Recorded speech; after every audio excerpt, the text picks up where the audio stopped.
Hello, everyone. My guest today is Pete Cato. He's an entrepreneur by nature and an executive in practice. He founded ECRS in his early 20s, in 1989 to be exact, with a simple vision that the microprocessor and software world would transform retail, allowing local and regional retailers to not only compete, but win against their national competitors.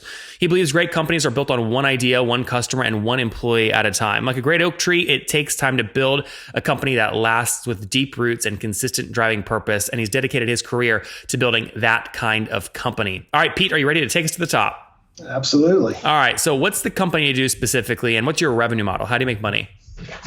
We make software for health food stores, grocery stores, food cooperatives, pharmacies. We do everything from single store operators to regional chains use our products. But we specialize in complex retail environments, high volume complex retail environments. So we do point of sale, back end, EDI, supplier integration, the automatic reorder. We do the entire stack. And what's your business model? How do you make money? We make money we sell licenses and we sell SaaS services that kind of like an ecosystem. So our core product is a license, and then we have all types of SaaS products that connect into it. For instance, we have a loyalty system called LoyaltyBot, and that's a SaaS product. Just to be clear, though, these are ones that you own, or these are affiliate partners that you market? We own our entire stack. Most of our products based on open source. Not all of it, most of it is, and in terms of the tools that we use to build our system. So we own our own stack, and it's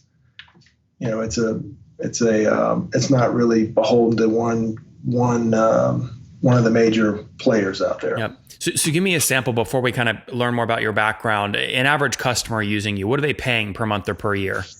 It's all over the place. I mean, we have small, we also do vending, employee break rooms all over the country. And, so those systems are, where they'll buy the kiosk and they'll pay $100 a month for the services, for the software and services. So we have a couple thousand of those. We have retail grocers who buy licenses from us and pay us yearly support and upgrades, as well as they sign up for a lot of our services that we offer. So our company, we have around 4,000 customers. We generate around 30 million a year, and we're growing. Right now we're sitting ready to have an explosive year coming up. So we're on our way to 100 million. That's great. And sorry, you cut out right when you said it. How many customers do you currently serve? 4,000? About 4,000. And we do about 30 million a year right now. And yep, I got that. I got that part. The 30 million you're currently doing, is that all pure play SaaS revenue, or is there any hardware sales or professional services built in? Yeah, there's professional services in there. There's hardware sales in there, but about 90% of it is software licenses and services. Okay, got it. SaaS services. Yep, that's great. So I want to put this on a timeline real quick. So founded in 1998, what was the first product? 89. Oh, 89, sorry, 1989. What was the first product out the door? Obviously, cloud wasn't big back then. No, no, it was a DOS product, and we integrated cash registers to backroom systems. We wrote the backroom systems, so that's where we came from. And so the company was bootstrapped. I think we started with like $7,000, and we just never stopped. We just still bootstrapped. Completely bootstrapped. Love that, Pete. That's good stuff. Where are you guys based? We're in a really neat place, Boone, North Carolina, which is becoming a tech center. I mean, it's right next to Appalachian State University, which has a world-class computer science school and great analytics school, great design school. So so we're based out of Boone, North Carolina, and which is a very unique place. It's a college town / tourist town. And what's your team size today, and how many of them are based in headquarters there? We have about 150. We have 150 plus employees. Probably, I don't know, we're adding someone every week, it seems now. And I would say 80% of them are based in Boone. Then we got the rest spread all over the country, also in Canada. Any particular function in Canada that is the reason you have them up there? No, I actually only have one person in Canada. Okay. You just want to throw Canada some credit, huh? Yeah, Canada. I have a lot of Canadian customers. All right, there you go. There you go. Great customers. Okay, Yeah. so 1989, 150 folks today, doing about, on track for about a $30 million run rate. About 90% of that is pure SaaS. What's growth look like? So about a year ago, what was your run rate? Our growth right now, we kind of stagnated, kind of like it was last 2 years have been building for us. And we're getting ready to bust out because we're adding a lot more regional players, larger and larger players are coming to our product stack. So, it's been flat for us last 2 years, kind of like building years for us. Okay. So you're doing about 30 million in terms of run rate about a year ago as well. I think this year we're up like 10%. Okay. So maybe call it 28 million, something like that. Yeah, we kind of do that over the years. We'll flatten out for a few years and then we jump up 30% and flatten out again and jump up. Talk to me about churn. That, obviously a lot of small businesses go out of business. What's your churn today and how do you manage it? Well, my favorite saying, my favorite business saying I've ever heard was when Michael Dell said he acquires one customer. He acquires his competitors one customer at a time, and that's kind of what we do. We really, really work hard to keep our customers. We don't really have a noticeable attrition rate. It's not, because we're not a pure SaaS player. There's more involved when you put a system like ours in. It's more of a commitment. It's more of a community of customers. And so we just don't have a high turn rate. Well, what is it? I mean, how low is it? So in a year, what percentage points off revenue might you lose? Well, we won't lose a customer. We might not re-sign them for the support agreement. They'll probably continue to use the product. So if we would probably lose 2%, maybe 3%. Not revenue, 2% of customers. I don't know what the revenue number is. It's insignificant. Well, I thought you said that they don't typically they just cancel the service agreement, but they keep using the product. So They you do, keep the customer. They'll turn it back on. Some of them might be having hard times or whatever it might be, but it's very rare for us to lose a customer. Yeah. So in that case, that's 3% is not customer churn. You still have the logo. What you're saying is you lose the service agreement maybe for a year. So that's revenue churn. Yeah. Yeah. The revenue, like I say, it's so small. It's on the dollar wise, it's very small. I don't know. I should know that, but I don't. No, that's okay. I mean, I was just curious. It's just like not even on the radar. Really. So since I mean, a lot of people use churn to then back into lifetime value, which then helps them decide how aggressive they can be to acquire new customers. So since your churn is so low, how aggressive are you being to acquire a new customer? What do you pay to acquire them? We're very picky on customers we bring on. Because our product takes a commitment, and you are kind of joining a community of other customers, and so are we? How much does it cost to bring a customer on? It really depends on how big a deal it is. So to sign someone up, if you have 30 million in run rate today with 4,000 customers, each one on average pays $500 or $600 a month. So to onboard that kind of customer, what would you pay to get that revenue? What would I pay for that revenue?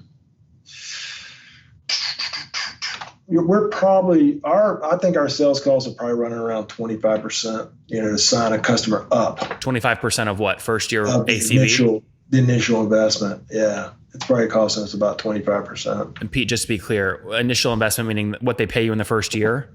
Yeah, getting set up, and buying the licenses and things like that. Yeah, it's probably around 25%. Okay. So someone, if they're paying you $500, $600 a month, their first year kind of ACV is about $6,000 or $7,000. What you're saying is you're willing to spend about a quarter of that or 25% of that to acquire them. Absolutely. Okay. Got it. So that'd be about $1,700. And that puts your bootstrapped. So you have to have a tight payback period. It sounds like you get paid back on whatever you spend in about 3 months. Well, I mean, our company is so capital efficient. We've been doing this for so long that, we are bootstrapped, but now we're way past the period where we have to look at each and every customer and what it's going to cost to bring on board. Sure. But I mean, just to be clear, if you have a 12-month payback right? And you scale really fast, you can end up in a big cash gap as a bootstrap company. Oh, absolutely. Right. Yeah. So, I mean, you're flat, so you haven't had to think about that. But as you scale, I mean, you might have to think about that. Well, I mean, the companies, I say when you say 25% of our, it's costing us a board, and that's a typical smaller customer. A larger customer would be much smaller to board cost wise. So, it's all over the board. You can be dealing with a single store operator, or you could be dealing with a massive, massive chain of stores. Yeah, I get that. I mean, just to paint this picture clearly, you said you're about to explode with growth with this new regional strategy. I mean, if you add, I'm going to make this up, if you add 1,000 new customers fairly quickly, and you're paying $1,000 or $2,000 to acquire them, that's like 1.7, almost 2 million in cash out of your door that you don't get back until 3 or 4 months. So that's what I'm saying is where growth can be, like, sometimes it can hurt your cash significantly. Yeah, and I would say that those numbers don't affect us at all. That's nothing to us. That's not an issue for us at all. We can easily. Sorry, Pete. What I'm saying though, at some level of growth, you have to figure out how to bring cash forward because you're bootstrapped. That's all I'm saying. I'm sure you have a ton of cash in the bank, but I could just multiply, instead of 1,000 new customers, let's say you add 10,000 new customers, and it's 17 million in cash out the door on day one. Yeah, we're not going to add that many customers. Yeah, that's not going to. We don't have to add that many to get to 100 million. Yeah. So what? Walk me through the growth plan. You say pretty confidently we're going to hit 100 million. When do you think you're going to hit it, and why are you so confident? I think it's going to take us over the next 5 years. We will hit 100 million. I think we're just on that path. The customers that are coming on board, the momentum we have. Yeah, but Pete, where are you seeing that in the data? You said you're flat year over year. So what's going to change? Well, a lot of the deals that we have coming, we already have. We're just building up to the requirements to do a rollout, and so it's just the nature of our business that as a lot of the business you book now, but you're not going to start rolling in the next 2 years. Does that make sense? Sure. So what you're saying is you have commitments. You're saying you have commitments. In order and they roll out. Does that make sense? Yeah, I just want to understand that though. You're saying you have commitments right now, almost like a purchase order in typical retail. You essentially have purchase orders for your product that you haven't collected cash for yet that you know are going to roll out over the next year. Yes, I see. Starting in 2019, we're already booking a lot of deals that start rolling out in 2019. That's great. Any plans to raise capital or no? No, we have no plans, and actually we plan to convert to an ESOP. We are definitely a contradiction in the industry. I mean, we plan to convert to a what? ESOP, an employee shareholder program. We'll basically form an ESOP for the ownership of the company. Right now, I own the company. I own 100% of it, and but we're going to be shifting to an ESOP over the next 24 months. Why? Well, I just feel like it's going to give the company the long-term legs it needs to retain and commitment to our customer base. That's going to give us the extra push we need to even get more business. One of the big problems we have in our industry is the constant churn of these service providers and software providers. And a lot of the retailers just want they want a company they can count on because these are massive investments and they pay off over many years. So they need partners they can count on. They're going to be there. So we're trying to build a company that's going to be sustainable and over the long haul. So that's our next big move in terms of ownership. And that'll happen over the next 24 months. You get way less rich because of that, though, correct? Well, I mean, to me, I've never been motivated by money. I'm wealthy. And I'm more than happy. I'm not sure that's true though. That I'll be way less rich. I'm not sure that's true because I plan on participating. Well, how does it? I'm saying that to give you an opportunity to explain how it works. You currently have 100%. What will you have after? I think that first we'll probably move to a 30% ownership where they'll have 30%. And so the ESOP will own 30% of ECRS and all the employees will, as we grow the value of the company together, of course, their shares will grow as well. So it'll start at 30%, but it'll go further in the end. How does each employee know what percent they own of the 30%? It's a great question. It's done by a third party. So ESOP is really it's a government support. It's a government plan basically for employees to benefit when the company increases in value. So as you meet the requirements of the ESOP as an employee, you'll gain so many shares of that foundation. And when your time comes to cash out, whatever the rules are, a third party values the company, and the company must buy those shares back. Does that make sense? So it's a guarantee. It's almost like a secondary retirement plan or a secondary savings plan. But the more the employees invest in the company in terms of effort and time and efficiency and effectiveness, the more their shares are going to be worth. But it's all basically equal. I mean, many people would value developers more than, I'm making this up, a customer service rep. In your world, it'll all be equal? No, it'll be valued on your salaries. So basically your salary levels. So everything kind of equals out, in that regard. So everybody benefits, particularly the younger folks. They benefit in a big, big way. If we take ECRS from 30 million to 100 million, they're going to obviously they're gonna definitely benefit. It makes sense to me why you're running with the 100 million line. That is your motivation stick. That is the way to. That is the rallying cry. That'll be the rallying cry, and we're in a position to do it. We just got an incredible team and great customers, and so it's just an opportunity. So I think it's gonna be a win-win for everyone. Good, Pete. Let's wrap up here with the famous 5 quick one-word answers if you can. Number 1, what's your last book you read? Last book I read was Certain to Win. Certain to Win. Number 2, is there a CEO you're following or studying? A CEO I really like right now is Jack Stack. He wrote a book called Open Books. Open book. He came up with the open book management strategy, basically. Really fascinating guy. Number 3, what's your favorite online tool for building the business? Right now, one of my favorite tools is Bamboo HR. I love that product. We just deployed it. It's good. Number 4, how many hours of sleep do you get every night? I get around 8 hours of sleep. That's good, pretty good. And what's your situation, Pete? Married, single, kids? I have 2 kids, and been married for 30 years. Wow, congrats. And how old are you? I am 53. 53. Last question. What do you wish your 20-year-old self knew?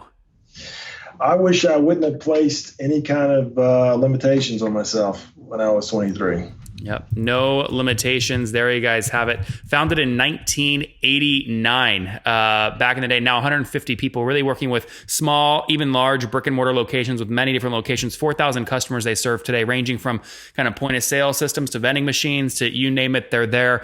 Doing about $30 million run rate today. That's up from about 28 million a year ago. So up 10% year over year growth. Hoping to really grow that though over the next couple of years as he goes and really vies for a $100 million run rate. Spending, quarter of first year ACV to bring on these customers. So call it $1,700 or so on a 3-month payback with this team of 150 people between North Carolina, 1 in Canada, and other remote locations. Pete, thanks for taking us to the top.